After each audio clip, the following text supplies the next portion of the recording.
मैं लक्ष्मी कोल्ले वीचो विस्तास के हिंदी बुलेटिन में आपका स्वागत है।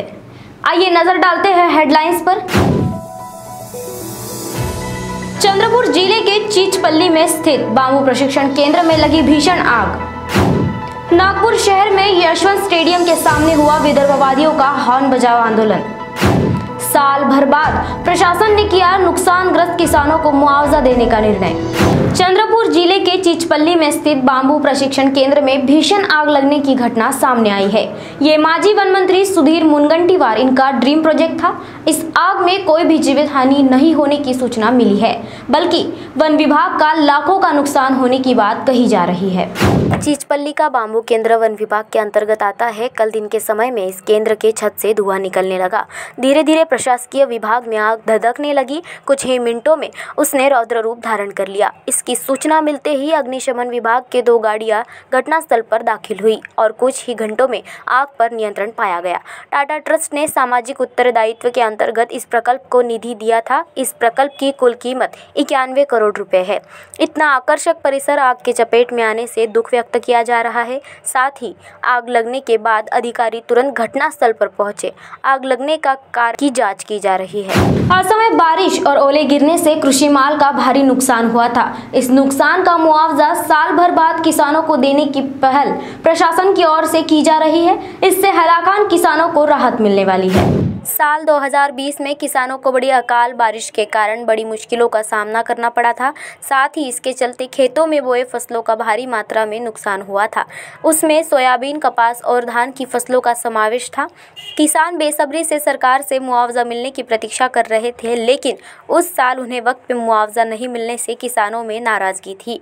साल भर बाद प्रशासन की नींद खुली और मुआवजे का निधि मिल गया और जल्द ही उसको किसानों को वितरित भी किया जाने वाला है। कहा जाता है कि इस बारिश की आफत से 32,994.48 हेक्टेयर फसलों का नुकसान हुआ था। वर्ल्ड हेल्थ ऑर्गेनाइजेशन द्वारा पतंजलि आयुर्वेद निर्मित कोरोनिल इस दवा को मान्यता नहीं मिली है। 3 महीने पहले जब इस दवा को बाजार में लाया गया था, तब भी इस पर काफी बवाल हुआ था, लेकिन इस बार केंद्रीय मंत्रियों के उपस्थिति में इस दवा को लॉन्च किया गया है। फिर भी दवा के कोरोना के असर को लेकर बवाल थम नहीं रहा है। इसके चलते इस दवा पर रोक लगाने की मांग करने वाली याचिका मुंबई हाई कोर्ट के नागपुर खंडपीठ में दायर की है। इस याचिका को जनार्दन मून इन्होंने दायर किया है। इस याचिका में दावा किया गया है कि कोरोनिल दवा कोरोना रोकने में सक्षम नहीं है। हालांकि दवा का जिक्र आरोग्य मंत्री हर्षवर्धन और केंद्रीय सड़क परिवहन मंत्री नितिन गडकरी इन्होंने प्रेस कॉन्फ्रेंस में किया था, परंतु इस दवा को वर्ल्ड हेल्थ ऑर्गेनाइजेशन से कोई भी मान्यता नहीं मिली है। केंद्र सरकार के हिसाब से ये दवा कोरोना रोकने में सक्षम है। फिर भी केंद्र सरकार 35,000 करोड़ रुपए खर्च करके वैक्सीनेशन की मुहिम चला रही है और इस वजह से याचिकाकर्ता और देश के लोगों में असमंजस की स्थिति है। पतंजलि और दोनों मंत्रियों पर कार्रवाई की जाए, ऐसी इस याचिका के जरिए मांग की जा रही है। कोरोना का बढ़ता प्रसार देख जिला प्रशासन ने कड़ाई दिशा निर्देश लागू कर दिए हैं। 23 फरवरी से रात को 9 बजे से सुबह तक सीमित लॉकडाउन 7 मार्च तक लागू कर दिया गया है। इसके चलते शनिवार और रविवार को शहर के सारे बाजार बंद रखने के आदेश जारी हुए हैं। ऐसे में आज शुक्रवार को जीएसटी को लेके बाजार बंद रहने वाले हैं, जिससे बाजार 3 दिन तक बंद रहेगा। इससे आम जनजीवन प्रभावित होने की आशंका जताई जा रही है। कोरोना के प्रसार के चलते महात्मा फुले मार्केट और कलमना का थोक बाजार बंद रहने की जानकारी मिली है, लेकिन शुक्रवार को जीएसटी की कठिन प्रक्रिया को लेकर विरोध दर्शाने के लिए ये बंद रखा जाएगा।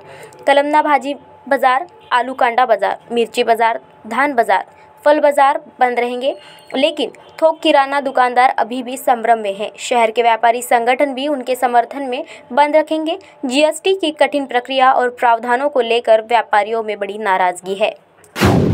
बढ़ते ईंधनों की कीमतें, कर्जा निकाल कर खरीदी हुई टैक्सियां, साथ ही लॉकडाउन के पहले खरीदी हुई गाड़ियां, इनका कोरोना काल का बैंक का लोन हफ्ता माफ करें और साथ ही ब्याज न ले आदि मांगों को लेकर विदर्भवादियों ने यशवंत स्टेडियम से केंद्रीय मंत्री नितिन गडकरी के घर तक हॉर्न बजाओ आंदोलन का आयोजन किया था। आंदोलनकारी यशवंत स्टेडियम के पास एकत्रित भी हुए, परंतु महानगर पालिका आयुक्त राधाकृष्णन बी के निर्देशानुसार सभी राजकीय और सामाजिक कार्यक्रमों पर रोक लगाने के कारण पुलिस प्रशासन ने आंदोलन शुरू होने के पहले ही आंदोलनकर्ताओं के दुपहिया तथा चार पहिया वाहनों को जैमर लगा दिया, जिससे संतप्त आंदोलनकर्ता प्रदर्शन करने लगे। इसके बाद आंदोलनकर्ताओं को पुलिस ने हिरासत में ले लिया।